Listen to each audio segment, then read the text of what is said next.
안녕하세요. 모여봐요 유니티 5강을 찍게 된 정상윤입니다. 추석이 지나고 제가 조금 영상을 늦게 업로드를 하는데 지금 이걸 다루려고 하다 보니까 되게 양이 많더라고요.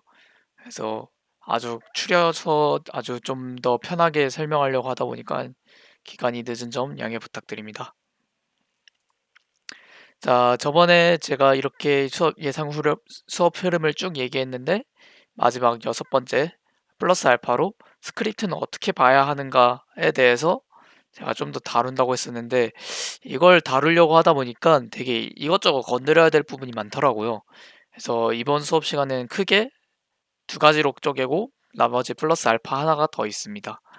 이제 첫 번째로 게임 엔진 루틴, 유니티 게임 엔진 루틴에 대해서 배울 거고요.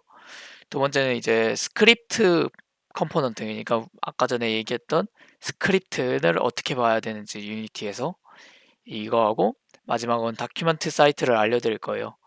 여러분들이 직접 들어가셔서 한번 보시면 좋을 것 같습니다.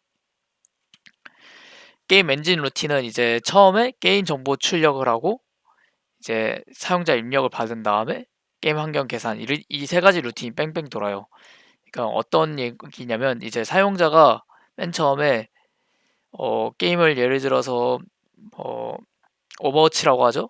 아니면 리그 오브 레전드. 리그 오브 레전드 같은 경우에서 이제 게임 플레이 화면이 나와야 되잖아요. 게임 캐릭터가 어디에 있고 뭐 내 CS가 어디 있다든지 이런 거를 정보를 출력하는 거를 이제 정보 출력에서 하고요. 그다음에 이제 사용자가 마우스 클릭을 하든 QWER을 누르든 이제 사용자 입력을 받아야 되겠죠. 사용자의 입력을 받고 이제 게임 환경 계산, 그러니까 사용자의 입력을 받는 거에 따라서 어떻게 자기가 연산을 해서 어떻게 게임에 다시 반영을 할 건지, 이 출력, 이렇게 계속 게임 루틴은 세 가지 루틴으로 계속 돌아요. 그래서 유니티에서는 크게 보면 이렇게 쭉 진짜 이것저것 되게 많은데 크게 나타나서 이제 에디터가 맨 처음 실행되고 이제 이니셜레이트, 그러니까 이 씬 자체가 맨 처음 시작될 때, 씬이 처음 시작할 때 이니셜레이트를 단계를 걸쳐요. 그래서 어웨이크를 하고 뭐 on enable 스타트를 하고 이제 스타트를 하면 이제 맨 처음에 피직스, 그러니까 물리 엔진 단에서 엔진이 돌아가요. 그러니까 내가 물리적으로 지금 어떻게 계산을 해야 되는지에 대한 정보가 돌고, 그 다음에 이제 인풋 이벤트, 여러분들의 마우스 인풋을 받고 이제 게임 로직을, 이제 여러분의 받은 인풋을 가지고 게임 로직을 어떻게 할 건지, 내가 인풋을 마우스 클릭을 받았을 때 마우스 클릭이 뭐 어디 눌렀다는지 이런 거를 게임 로직단에서 해결하고, 이거 그런 게임 로직단에서 해결한 문제를 이제 화면으로 출력해야 되니까 씬 렌더링, 화면으로 출력하든 소리가 나오든 뭐 이런 식의 씬에 대한 상호작용을 직접 보여주고, 쭉 내려서 뭐 기즈모 렌더링, GUI 렌더링 이런 것도 다 렌더링이고, 이제 마지막으로 엔드 오브 프레임이 끝났을 때 하고 이제 멈출 것인지 해서 계속 이 루틴이 계속 반복돼요. 그 계속 반복되다 다음에 이 씬이 끝나면 이제 disable, enable 해서 discommitting으로 끝납니다. 게임 루틴은 아까 전에 얘기한 것처럼 사용자의 입력, 여기 input 이벤트, 그리고 뭐 게임 환경 계산은 게임 로직과 피직스 이 두 가지고, 마지막으로 이제 게임 정보 출력은 씬 렌더링, 기즈모 렌더링, 뭐 GUI 렌더링 이 부분이 그런 부분을 담당합니다. 그래서 저희가 크게 볼 함수들을 좀 보자면, 어웨이크는 씬이 맨 처음에 시작되면 로드가 돼서 어웨이크 함수를 호출하고, 그리고 스타트는 첫 프레임, 그러니까 실제로 이제 렌더링이 되기 직전 첫 프레임이 업데이트 전에 스타트가 호출이 돼요. 그리고 픽스 업데이트는 이제 그 유니티에서 물리 엔진이 한 번씩 계산이 돼야 될 거 아니에요. 특정 시간마다 고정적으로 계산이 돼야 될 텐데 이 픽스 업데이트는 이제 딱 특정 시간에만 불려요. 이 시간에는 딱 불려서 모든 물리적 특성을 계산하고 계속 똑같은 시간마다 똑같이 업데이트가 발생이 돼요. 그러니까 물리 엔진에 따라서 조금 속도가 어떻게 되냐에 따라 그런 변화 있잖아요. 그러니까 이 컴퓨터가 정말 빠르게 잘 돌아가는 거하고 컴퓨터가 좀 느리게 돌아가더라도 둘이 속도를 맞춰서 픽스 업데이트를 언제 해줄 건지 이게 딱 고정이 돼 있고, 온트리거하고 온콜라이더는 이제 충돌 감지 시 호출이 되는 어떤 이벤트 메시지고요. 마지막으로 업데이트는 이제 맵 프레임마다 한 번 프레임이 바뀔 때마다 한 번씩 호출을 해줍니다. 이렇게 여러 가지의 이렇게 굴러가는 게 있고요. 그래서 저희가 또 여기에서 좀 중요하게 봐야 될 게 코루틴이라는 게 있어요. 그러니까 게임에서 우리가 업데이트 루틴이 예를 들면 이 게임의 프레임이 60프레임이에요.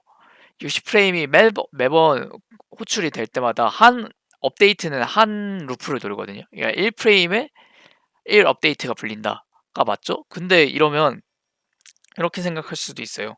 만약에 내가 어떤 페이드 아웃 하는 씬을 구현하고 싶어. 그러니까 점점점 색깔이 변하는, 점차적으로 색깔이 변해야 되는데 1프레임에 1 업데이트를 부르면 1 업데이트가 쓱 끝나버리면 이 색깔 변화를 일일이 천천히 변화시키려고 하는 것 자체가 되게 어려울 수가 있어요. 그래서 왼쪽 코드를 보시면 이게 업데이트에 만약에 fade라는 그 함수를 집어넣으면 이 for 루틴이, 그러니까 나는 천천히 점진적으로 for 문을 두면서 이제 점점점 fade out을 하고 싶은데 얘는 점점 이 100번을 다 수행한 다음에 업데이트 루틴이 끝나는 거예요. 그러면 그냥 업데이트 루틴 시작할 때는 0이었다가 끝날 때는 1이 되니까 그냥 싹 사라지는 거죠. 근데 반대로 얘 같은 경우에는 페이드 아웃이 이제 예일드라는 리턴 룰이 있으면 한 번 이게 실행이 됐어요. 이 포문이 한 번 실행이 돼서 예일 리턴 룰이 들어왔어. 그럼 여기서 잠시 멈추고 이 스테이트를 저장한 상태로 그냥 이 루틴이 끝나는 거예요.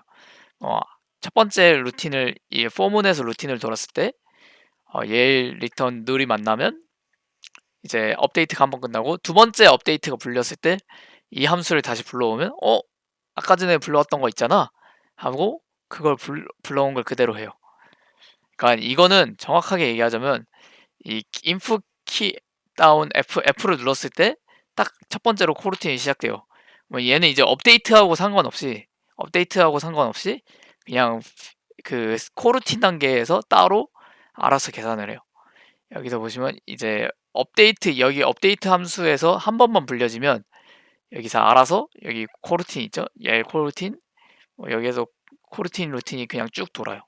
업데이트하고 전혀 상관없이 따로 자기가 처리할 수 있게 만들어 주게 됩니다.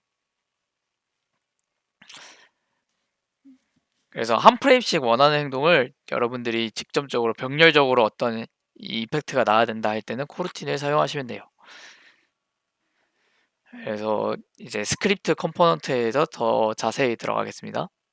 네, C# 스크립트는 하나의 컴포넌트처럼 사용할 수 있어요.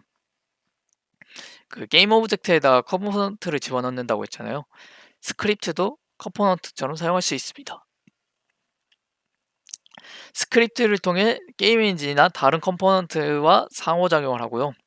그러니까 예를 들면 리지드 바디라든지 아니면 콜라이더 같은 거를 일종의 클래스 형태로 저장이 돼 있어요. 스크립트 안에서. 클래스라는 건 나중에 얘기할게요. 이 컴포넌트는 그래서 그런 거를 이용해갖고 여러 가지 그 뭐 리지드 바디에 어떤 정보를 바꾼다든지 콜라이더를 바꾼다든지 이런 거를 직접 할 수가 있어요. 스크립트 단에서. 그래서 대부분 이제 모노 비헤이비어 양식을 띠는 스크립트를 사용합니다.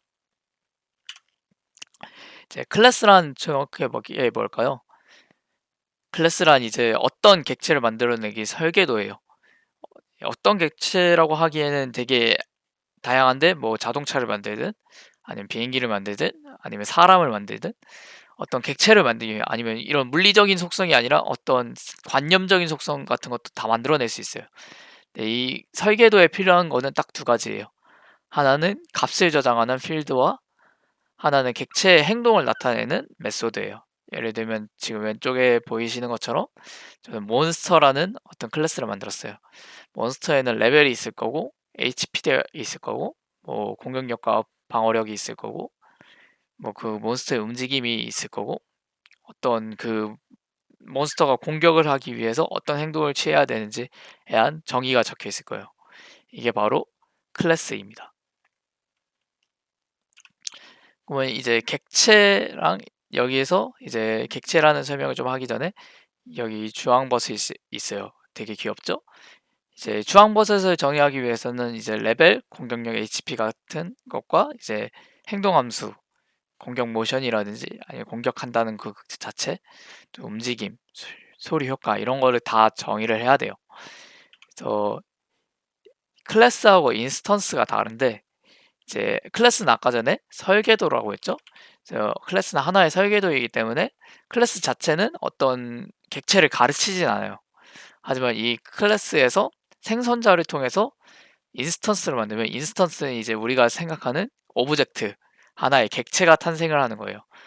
근데 유니티에서는 사실 생성자를 그렇게 많이 쓸 일은 없을 거예요. 왜냐면 그 아까 전에 얘기했던 것처럼 그 모노 비헤이버 양식을 사용하게 되면 여기서는 직접적으로 생성자를 사용하진 않아요.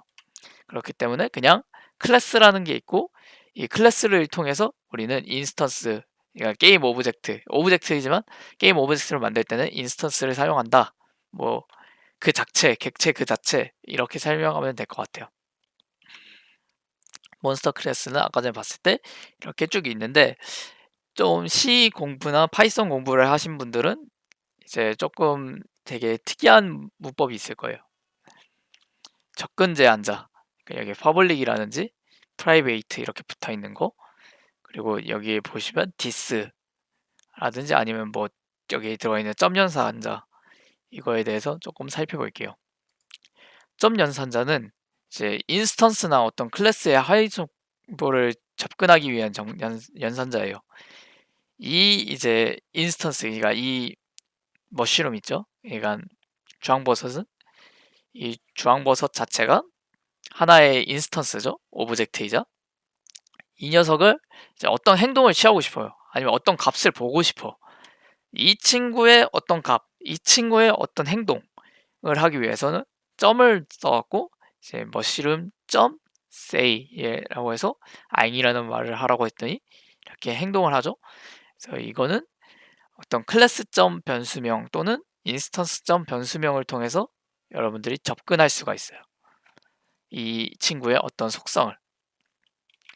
네, 이게 막 접근하면 문제가 생길 수가 있는데, 이제 여기에서 아까 전에 얘기했을 때는 퍼블릭하고 프라이빗이 있어요. 크게 두 가지로 나눠 있는데, 만약에 내가 퍼블릭 HP를 이제 퍼블릭하게 공개를 해놨어요.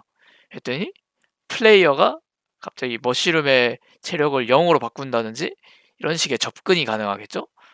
그러면 이제 문제가 생기겠죠. 아, 접근을 하면 안 돼. 근데 이 속성은 필요하잖아요. 나한테는 보이게 하고 남한테는 접근을 못하게 만드는 방법이 이제 프라이빗을 보통 걸면 되는데, 이런 식으로 접근을 제한을 걸 수 있는 거가 접근 제한자예요. 그래서 다른 종류의 클래스가 내 클래스의 정보를 접근하지 못하기 위해서 사용을 합니다.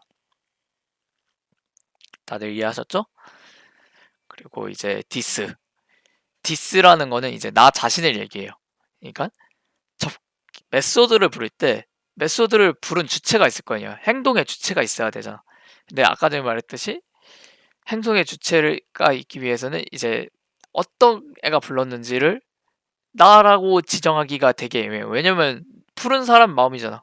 내가 부를 수도 있고 머쉬룸이 부를 수도 있고 어떤 지나가는 사람이 부를 수도 있고, 이런 식으로 실행의 주체가 누구인지 명확하게 파악하기 위해서 디스라는 말을 써요. 만약에 디스라는 말을 안 쓰고 그냥 변수를 쓰거나 그냥 함수를 쓰면 디스라고 생각을 해요. 이 스크립트 코드 자체는. 여기서 보시면 이제 게임 오브젝트 에너미에서 이제 다른 몬스터, 그러니까 이 스크립트를 또 가지고 있는 어떤 다른 애를 갖고 왔어요. 에너미 스크립트 남이죠. 이제 남하고 나, 이 어택을 부른 나 자신하고 어떤 차이점이 보여야 되잖아요. 그래서 디스점 어택이라고 하면 이제 이 스크립트를 부른, 이 어택이라는 함수를 부른 나의 공격력, 그리고 그 내가 게임 오브젝트 에너미에 있는 어떤 게임 오브젝트 스크립트에 있는 디펜드, 불러가고 빼서 데미지를 한 다음에 데미지가 0 이상이면 이제 적 에너미 스크립트에다가 이렇게 반영을 하는 이런 식의 어떤 나하고 남의 차이점을 두기 위해서 메소드를 실행하는 주체를 얘기할 때는 디스라는 표현을 되게 많이 써요.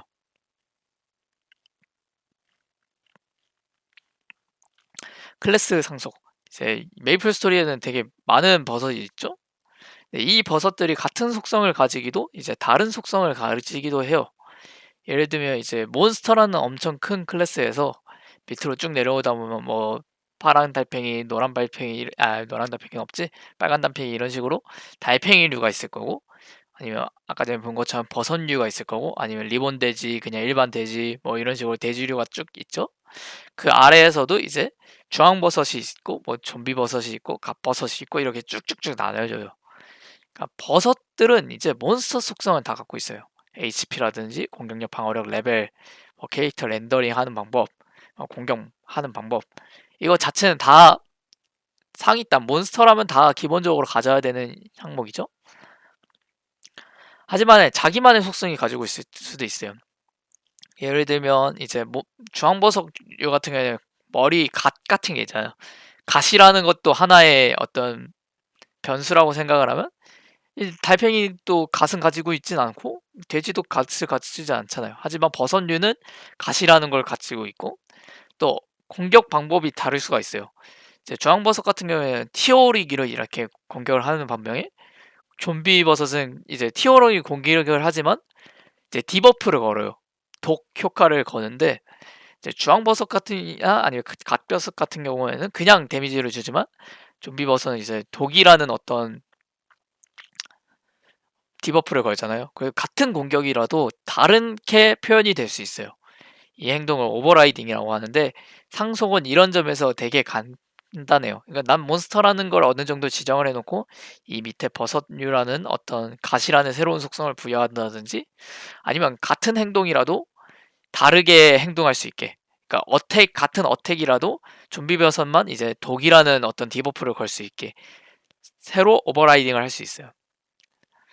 이제 이런 게 가능한 게 클래스 상속이에요. 스크립트 컴포넌트 아까 전에 봤을 때 이제 대부분은 모노 비헤이비어 형식을 가진 스크립트를 사용한다라고 제가 표현을 했었죠. 이제 정확하게 말을 하면 모노 비헤이비어를 상속을 받는다라는 표현이 정확하게 맞는 말이에요. 그래서 실제로 이 땡땡 해갖고 모노 비헤이비어라고 해놨죠. 내 몬스터 클래스에다가 모노 비헤이비어에게 상속을 받는다. 이제 부모는 모노 비헤이비어고 자식은 몬스터예요. 이렇게 하면 이제 게임 루틴에 메시지를 잘 작성할 수 있어요. 아까 전에 게임 루틴 도는 방법에 대해서 얘기했었잖아요. 실제로 이 도는 방식 중에서 아까 전에 얘기한 어웨이크, 스타트, 그리고 뭐 픽스 업데이트, 뭐 업데이트 이런 트리거, 업데이트 트리거 뭐 이런 것들이 다 이 모노 비헤이버를 상속받았을 때 쓸 수 있는 메소드예요. 메소드가 아니라 정확하게 메시지예요. 이 메시지를 사용하는데, 여러분들이 만약에 이제 이렇게 스크립트를 작성하면 이 게임 오브젝트가 맨 처음에 인클루드가 됐을 때 이 몬스터 클래스의 이 내 인스턴스의 값을 직접 이렇게 변경할 수 있게 돼요. 직접 변경하게 되고, 이 스타트 맨 처음에 실행했을 때, 그리고 업데이트라는 그 루틴이 딱 돌면 이제 업데이트해서 내 이 게임 오브젝트의 업데이트는 이거다, 이걸 해달라라고 이제 요구를 할 수 있는 거예요. 이런 식으로 메시지를 보낼 수 있는 거야. 게임 시스템 자체에서는 이제 스타트를 할 거예요 하면 이제 게임 오브젝트의 스타트를 다 걷어갖고, 얘는 이런 걸 행동을 해달라고 했다, 얘는 이런 행동을 해달라고 했다, 이런 걸 쫙 봐요. 그리고 뭐 업데이트를 봤을 때도 이때 이 게임 오브젝트는 이런 걸 해달라고 메시지를 보냈다 라고 표현을 하는데, 이제 이 메시지를 받아갖고 이런 행동을 해달라고 했었구나 하고 게임 엔진에서 이거를 다 해줘요.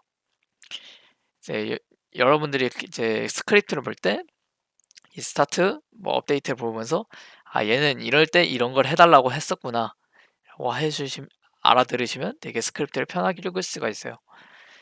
그 외에도 되게 여러 가지의 스크립트가 존재해요. 그러니까 여기 안에 있는 뭐 아까 전에 얘기했듯이 컴포넌트들이 스크립트에 반영되어 있다고 했죠.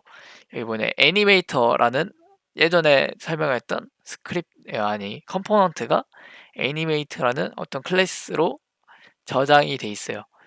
이 레퍼런스 사이트를 들어가면 이런 거에 대한 아주 자세한 그 부분이 설명이 돼 있거든요. 여러분들이 레퍼런스 사이트를 들어가고 직접 확인하면 되게 좋을 것 같습니다. 오늘 강의가 되게 짧고 빨랐는데 이거는 솔직히 저한테 모르는 부분 있으면 질문하는 게 훨씬 더 빨라요. 이번엔 개괄적인 내용을 쭉 설명을 하고 여러분들한테 맞췄으니까 여러분들이 이걸 보고 아, 좀 여기 부분이 막힌다. 좀 잘 이해가 안 된다 하면 저한테 직접적으로 얘기를 해주시면 좋겠습니다. 네, 오늘 수업은 여기까지고요. 이제 수업은 짧지만 되게 내용은 많았을 거예요. 곱씹어 보면서 한번 알아보시길 바랍니다. 네, 이상입니다.